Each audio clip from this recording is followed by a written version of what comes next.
first-hand account of the destruction caused by Putin's war. The Evening News with Lucrezia Millarini.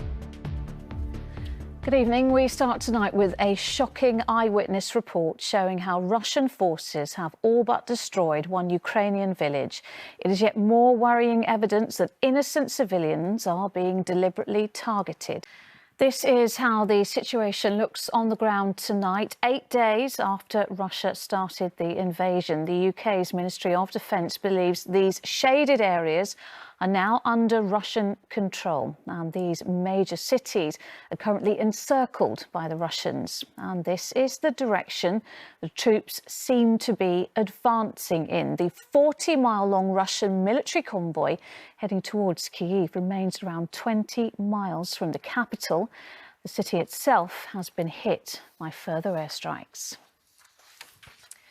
And despite peace talks resuming today, there are worrying signs there is still much more fighting ahead. Following a long telephone call with President Putin, French President Emmanuel Macron concluded Russia's leader wants to take control of Ukraine. From Kyiv, here's our Europe editor, James Mates.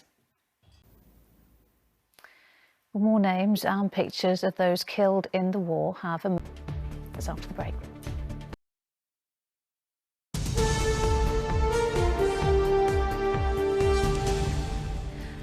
Welcome back. The growing global backlash against Russia's invasion has been joined by several more big-name businesses. IKEA has suspended operations in Russia and Belarus. Marks & Spencer has stopped shipments, and the Co-op has removed Russian vodka from its shelves. For our business editor, Joel, really now snowballing, isn't it?